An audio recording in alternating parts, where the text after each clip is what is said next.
Hello दोस्तों, इनमोल academy में आपका स्वागत है। दोस्तों, आईएनसी का हम लोग प्रीवियस ईयर टेस्ट सीरीज देख रहे हैं, जिसका वीडियो पार्ट 2 होगा। पार्ट 1 वीडियो देखने के बाद अगर ये पार्ट 2 देखिएगा तो जो आपका डाउट है और क्लियर होता चला जाएगा कि क्वेश्चन कहाँ से कैसे आ रहा है। तो पार्ट 1 में हम टोटल क्वेश्चन 36 से पहले जितने क्वेश्चन थे हम उसका कवर कर लिए हैं, और ये पार्ट 2 वीडियो होगा। और आइए हम देखते हैं क्वेश्चन 36 में। दोस्तों, निम्नलिखित में से भारतीय राष्ट्रीय कांग्रेस की अधिवेशन में बाल गंगाधर तिलक ने ये स्वराज मेरा जन्म सिद्ध अधिकार है, मैं इसे लेकर रहूँगा, ये कहाँ पर दिया गया था, किस अधिवेशन में दिया गया था? तो लखनऊ अधिवेशन 1916 में दिया गया था दोस्तों। उनके द्वारा ये भाषण, और ये एक ऐसे गरम दल के व्यक्ति थे कि जिनको अभी तक इनको कांग्रेस पद के लिए अध्यक्ष एक बार भी नहीं चुना गया था। ये और बिपिन चंद्रपाल, लाला लाजपत राय को एक बार चुन लिया गया था। स्वराज मेरा जन्म सिद्ध अधिकार है, मैं इसे लेकर रहूँगा, यह वक्तव्य किससे संबंधित है? यानी बाल गंगाधर तिलक को। देख लीजिए कितने बार ये क्वेश्चन रिपीटेड हुआ है, यानी बीपीएससी 42, 46, 97, 2003 और 2005 में। तो हमारे लिए आईएनसी एग्ज़ाम ऑफ व्यू से इम्पॉर्टेंट है ही, साथ ही साथ मेंस भी लिखने के लिए बहुत इसमें अच्छे पॉइंट कवरेज हो जाते हैं। स्वराज मेरा जन्म सिद्ध अधिकार है, मैं इसे लेकर रहूँगा, बाल गंगाधर तिलक क्या नारा था, फिर वही चीज़ें तो बोल रहा है यहाँ पे दोस्तों। यहाँ पे शॉर्ट नाम दे दिया है बीजी तिलक। आइए स्टेटमेंट क्या है थोड़ा सा हम देख लेते हैं। स्टेटमेंट ये है दोस्तों, भारतीय राष्ट्रीय कांग्रेस में निम्नलिखित कथनों पर विचार कीजिए। सरोजिनी नायडू कांग्रेस के अध्यक्ष होने वाली प्रथम महिला थी। गलत। क्या? क्यों गलत? क्योंकि एनी बेसेंट पहली महिला थी। CR दास ने जब कांग्रेस के अध्यक्ष के रूप में कार्य किए तो वो जेल में थे। दोस्तों, यहाँ पे हम आपको पहले ही बता चुके थे कि जो कांग्रेस के जब 21 वाला अधिवेशन के रूप में वो जब चुना गया था तो वो जेल में थे, और 22 में भी जेल में थे, लेकिन अध्यक्षता करने के लिए वो जेल से बाहर आ जाते हैं, लेकिन चुने गए थे जेल में ही। एलन एक्टोबियम ह्यून प्रथम ब्रिटिश नागरिक जो कांग्रेस के अध्यक्ष बने। कांग्रेस के प्रथम अध्यक्ष बने नहीं, ये तो गलत है स्टेटमेंट सेकेंड। अल्फ्रेड वेब 1894 में कांग्रेस के अध्यक्ष थे, इन्हें का कथन सही है। गलत दोस्तों, अल्फ्रेड ये आपको 1894 में नहीं थे, यानी इसमें से हमारा स्टेटमेंट कौन कौन सही हुआ? एक गलत, एलन एक्टो प्रथम ब्रिटिश, गलत। और हाँ दोस्तों, अल्फ्रेड 1994 में, हाँ ये प्रथम ऐसे ठीक कांग्रेस का अध्यक्ष किए थे। सही है दोस्तों, यानी स्टेटमेंट 2 और 3 सही है, 2 और 4 सही है, यानी हमारा जो ऑप्शन हो जाएगा बी, 2 और 4। किसने कहा था कांग्रेस आंदोलन न तो लोगों द्वारा प्रेरित था, नहीं यह उनके द्वारा सोचा गया योजनाबद्ध किया गया था। लाला लाजपत राय का बहुत फेमस ये नारा था दोस्तों। कांग्रेस आंदोलन न तो लोगों द्वारा प्रेरित था, और नहीं यह उनके द्वारा सोचा गया योजनाबद्ध किया गया था। लाला लाजपत राय के द्वारा ये उन्हीं के द्वारा ये वक्तव्य दिया गया था। किसने कहा था कांग्रेस पतन की ओर लड़खड़ा रही है, मेरी सबसे बड़ी अभिलाषा है, जब तक मैं इस भारत में हूँ कांग्रेस के शांतिपूर्ण समाप्त होने। ये दोस्तों वही 1899 और 1905 का जिसका दौर था वो था लॉर्ड कर्जन। दोस्तों, लॉर्ड कर्जन का बहुत फेमस ये नारा था उसका। और आइए थोड़ा सा 43 क्वेश्चन पे देख लेते हैं।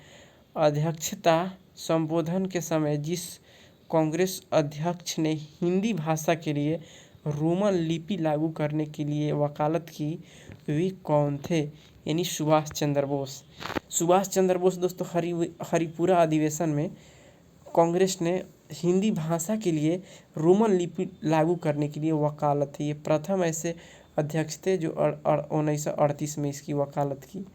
तो यानी सुभाष चंद्र बोस।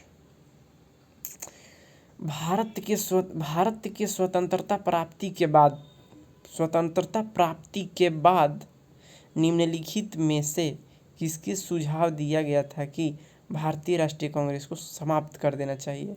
महात्मा गांधी जी के बहुत फेमस प्रसिद्ध ये सुझाव था कि जो आईएनसी है इसको आज़ादी के बाद विघटित कर दिया जाए। अमृतसर के भारतीय राष्ट्रीय कांग्रेस 19 के प्रस्तावना के अनुसार महात्मा गांधी द्वारा कांग्रेस का नया संविधान लिखने के निम्न किसमें सहयोग चुना गया था? इसमें से जो चुना गया था दोस्तों, एक थे एनसी केलकर और दूसरे व्यक्ति कौन थे? आईबी सेन। दोस्तों आइए थोड़ा इनका एक्सप्लेनेशन देख लेते हैं। एक्सप्लेनेशन है, कांग्रेस के संविधान लिखने हेतु महात्मा गांधी जी बीजी तिलक, बाल गंगाधर तिलक और एक सियरदास के सहयोग चाहते थे, किंतु कार्यधिक के कारण इस हेतु नेतादेय उपलब्ध नहीं हो सका। इन शीर्ष नेताओं को स्थानापन्न के रूप में इन्हें नेताओं को कनिष्ठ महात्मा गांधी चुने थे। महात्मा गांधी ने कांग्रेस के संविधान लिखने के लिए दो व्यक्ति को चुने थे। वो व्यक्ति कौन थे? एक एनजी केलकर और एक आईबी सेन। यानी हमारा स्टेटमेंट कौन सा है इसमें? दो व्यक्ति, यानी 2 और 4। कांग्रेस के एक अधिवेशन में गवर्नर जनरल ने भाग लिया था। उक्त गवर्नर जनरल तथा गवर्नर स्थल में कौन सा था? यानी जो 1915 ईस्वी में जो कांग्रेस का अध्यक्षता दोस्तों होता है, उसमें लॉर्ड विलिंगटन करता है, शामिल होता है, अध्यक्षता नहीं करता है, शामिल होता है। और वो लॉर्ड विलिंगटन मुंबई में होता है दोस्तों, ये 1915 ईस्वी में। लॉर्ड विलिंगटन के द्वारा कांग्रेस के मुंबई अधिवेशन में भाग लिया। इस दौरान मुंबई के गवर्नर था। यह अधिवेशन मुंबई में 1915 में हुआ। ध्यान देने वाली बात यह है कि विलिंगटन गवर्नर जनरल नहीं था। भारत में गवर्नर जनरल वायसराय के रूप में कार्यकाल 1931 और 36 में आया। लॉर्ड विलियम बेटिंग प्रथम ऐसा था जो गवर्नर जनरल वायसराय के पद पे प्रथम व्यक्ति लॉर्ड विलियम बेटिंग को चुना जाता है। भारतीय राष्ट्रीय कांग्रेस के निम्नलिखित अधिवेशनों में से किसकी अध्यक्ष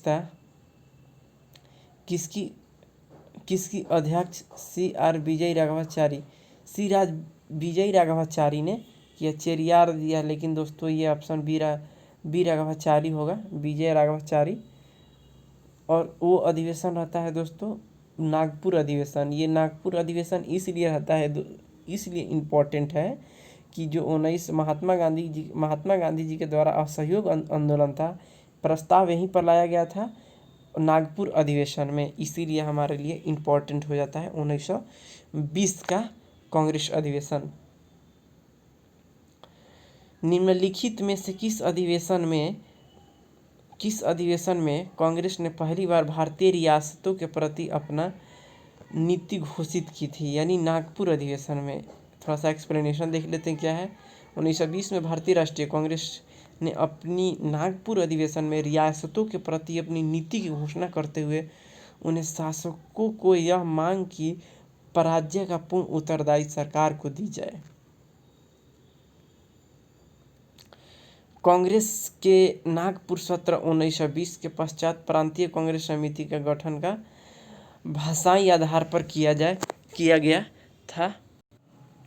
और दूसरा स्टेटमेंट है दोस्तों, वर्ष 1948 में कांग्रेस ने भाषाई आधार पर प्रांतों की गठन को मांग को अस्वीकार कर दिया गया। दोस्तों इसमें से उपयुक्त में से कौन सा कुट सही है? ये और दोनों सही है, यानी हमारा ऑप्शन डी होगा। और इसमें से जो आप अगर आईएनसी के आप टोटल वीडियो देखेंगे तो उनमें इस बात को कवर कराया गया है कि जो 1920 में प्रांतीय कांग्रेस समिति का गठन किया गया और 1948 के जो कांग्रेस अधिवेशन हुआ वो भाषाई आधार पर प्रांतों का गठन हुआ। और इस तरह से हमारा ऑप्शन 1 और हमारा ऑप्शन बी सही होता है। आइए नेक्स्ट क्वेश्चन देखते हैं। 1922 में गया के इंडियन नेशनल कांग्रेस यानी इंडियन नेशनल कांग्रेस के अधिवेशन का अध्यक्षता कौन करते हैं? तो CR दास करते हैं। CR दास, चित्तरंजन दास, इनको देशबंधु चित्तरंजन दास भी बोलते हैं दोस्तों। यहाँ पे थोड़ा सा नाम आ गया है तो उन लोगों को भी देख लेते हैं। हकीम अजमल खां दोस्तों 1921 का अधिवेशन करते हैं। और फिर 1934 ईस्वी को प्रथम बार राजेंद्र प्रसाद और SN बनर्जी दोस्तों तीसरी अध्यक्षता करते हैं, यानी SN बनर्जी यानी सुरेंद्रनाथ बनर्जी। आपको हम पहले ही बता चुके हैं, बनर्जी, नौरोजी, तैयब जी। तीसरी बार नहीं, यानी बनर्जी भी कांग्रेस को SN बनर्जी भी कांग्रेस को अध्यक्ष पद पे चुने जाते हैं।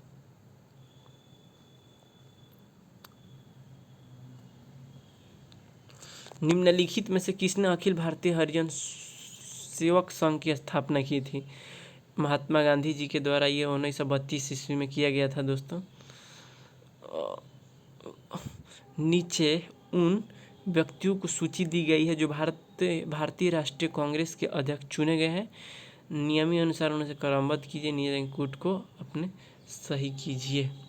मतलब कि समय के अनुसार इनको चुनना है, कौन पहले बने थे। यानी 1917 ईस्वी में कौन? सरोजिनी नायडू।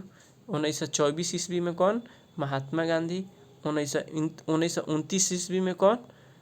जवाहरलाल नेहरू। 1931 ईस्वी में कौन? वल्लभ भाई पटेल। तो सबसे पहला हमारा ऑप्शन डी। तो ऑप्शन डी केवल एक, सरोजिनी नायडू दोस्तों, सरोजिनी नायडू 1925 में बनी थी। 1917 में बनी थी एनी बेसेंट, दिमाग से थोड़ा सा उतर गया था। 1924 यानी ऑप्शन देखते हैं 1 यानी महात्मा गांधी। महात्मा गांधी के बाद 25 में कौन करती है? सरोजिनी नायडू। सरोजिनी नायडू कब? 1925 में, यानी महात्मा गांधी 1-1-3 में ऑप्शन है, यानी हमारा ऑप्शन डी कट जाएगा। एक के बाद क्या आ जाएगा? 4। एक के बाद 4, हमारा ऑप्शन सी, एक के बाद 4 यही है।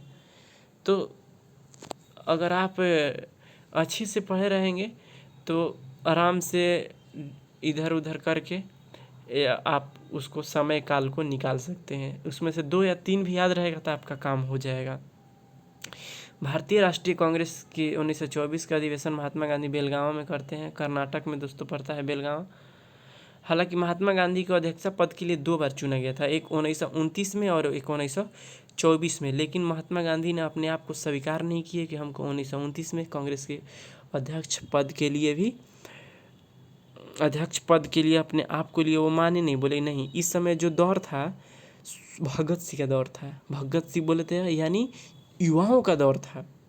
और महात्मा गांधी जो उस समय पॉपुलर कम मत बोलिए, जो उनका जो उम्र है वो कहीं युवाओं की नज़र से गुजर चुका था।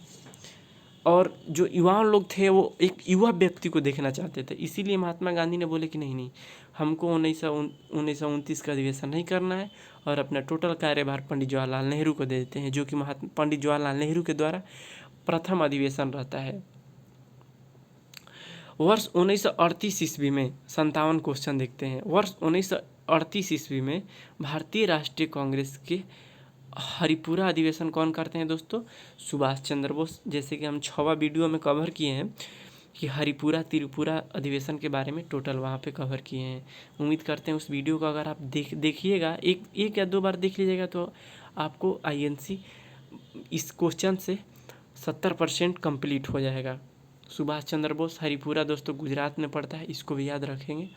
1938 में यह भारतीय राष्ट्रीय कांग्रेस का अध्यक्ष वही चीज़ बार क्वेश्चन रिपीटेड हुआ है दोस्तों बार बार। सबसे कम यानी जो आईएनसी के लिए सबसे कम उम्र के लिए कौन व्यक्ति को चुना जाता है? अब्दुल अबुल अब्दुल अबुल कलाम आज़ाद। ये केवल 35 वर्ष की उम्र में ही ये कांग्रेस के अध्यक्ष चुने जाते हैं। और आइए यहाँ पे दिया है क्या दिया, सुमेलित करने के लिए दिया गया है। सूची 1 सूची 2, यानी सूची 1 में कांग्रेस का अध्यक्ष, सूची 2 में है अधिवेशन कहाँ पर हुआ था। तो दोस्तों यहाँ पे सबसे पहले हम देखते हैं सुभाष चंद्र बोस। दोस्तों अगर आपको बीच में अगर कहीं से क्वेश्चन छूट जाए तो वीडियो पॉज करके आप अपने से भी देख लीजिएगा। और ऐसा नहीं है कि बीच में अगर छूट जाए, लेकिन अगर मेरे से बाई मिस्टेक अगर छूट गया हुआ है तो वीडियो आप पॉज करके एक बार अपने से भी थोड़ा सा देख लीजिएगा। और ऐसा नहीं है कि आपसे वो जो पार्ट 1 पार्ट 2 पार्ट 3 अगर वीडियो लगातार देखे होंगे तो ये आईएनसी जो हम लोग टेस्ट सीरीज़ है, इसका प्रीवियस ईयर टेस्ट सीरीज जो टेस्ट सीरीज है आप अपने से ही बना लीजिएगा देखते ही देखते। आइए हम लोग क्वेश्चन नंबर 60 पे बात करते हैं। क्वेश्चन नंबर 60 दोस्तों यहाँ पे मिलाना है एक अध्यक्ष और एक अधिवेशन जो है 1900 यानी हरिपुरा के कौन करते हैं? सुभाष चंद्र बोस, यानी DK1। देखिए ऑप्शन बस मात्र एक ही है हमारा DK1, यानी ये कट गया ये कट गया ये कट गया, यानी हमारा ऑप्शन कौन हो जाएगा? C। तो आइए इस तरह से हम मिला लेते हैं, कौन कहाँ हुआ था उसके बारे में भी थोड़ा सा क्लियर हो जाएगा। जो पुरुषोत्तम दास टंडन थे, ये दोस्तों कानपुर में इनकी अध्यक्षता पद के लिए चुने जाते हैं। और जो सरोजिनी नायडू थी अपनी अध्यक्षता पद के लिए कहाँ चुनी जाती है? नासिक में दोस्तों, यानी C के 4।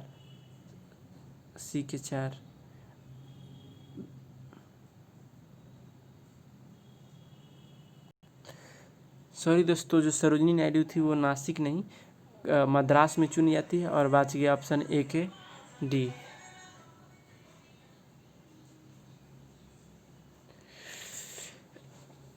निम्नलिखित में से कौन लगातार 6 वर्षों तक भारतीय राष्ट्रीय कांग्रेस का अध्यक्ष बने रहते हैं? Abul Kalam Azad. Second world war के चलते कोई अधिवेशन नहीं होता है और जिसके चलते ये अपने पद पे बने रहते हैं। जब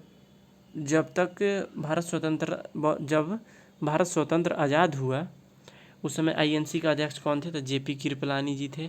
वीडियो आप लोग पीछे वाला लगातार वीडियो देख लीजिएगा, उसमें टोटल कवर किया गया है। जन गण मन पहली बार कब गाया गया था? तो दोस्तों 1911 में गाया गया था। और जो 1911 के जो अध्यक्षता के पद का चुना गया था दोस्तों, वो पद थे, उनका नाम था पंडित विश्व नारायण धर। दोस्तों जन गण मन रविंद्रनाथ टैगोर के द्वारा लिखा गया था। रविंद्र टैगोर जब का नाम आ ही गया था, इन्होंने गीतांजलि एक बहुत प्रसिद्ध पुस्तक लिखी है, जिसके चलते 1912 में इनको नोबेल पुरस्कार भी मिला है दोस्तों। क्वेश्चन नंबर 64 देखते हैं। भारतीय राष्ट्रीय कांग्रेस का अंतिम अधिवेशन जिन्हें बाल गंगाधर तिलक ने भाग लिया था 1916 वाला, सॉरी दोस्तों, बाल गंगाधर तिलक ने भाग लिया था, वो अमृतसर अधिवेशन 1919 में। हम सोचे 1916 में ये बाल गंगाधर तिलक, लाल बाल पाल के नाम से जाने जाने वाले उनमें से एक प्रसिद्ध नेता बाल गंगाधर तिलक लास्ट अमृतसर, जो कि अमृतसर अध्यक्षता कौन करते हैं दोस्तों? पंडित जवाहरलाल नेहरू का फादर का नाम रहता है मोतीलाल नेहरू। उन्होंने 1919 का कांग्रेस अधिवेशन का अध्यक्षता करते हैं। और ये कांग्रेस अधिवेशन 1919 में ही अमृतसर में क्यों रखा गया था? आपको मालूम था कि 13 अप्रैल के भारतीय इतिहास के स्वर्ण पन्नों में लिखे जाने वाले वो दिन है, जो कि हम लोग उसको जलियांवाला बाग हत्याकांड के भी नाम से जानते हैं। उससे जितने भारतीय प्रसिद्ध नेता थे बौखलाए हुए थे, जिसके लिए जनता भी बहुत काफ़ी आक्रोशित मूड में थी।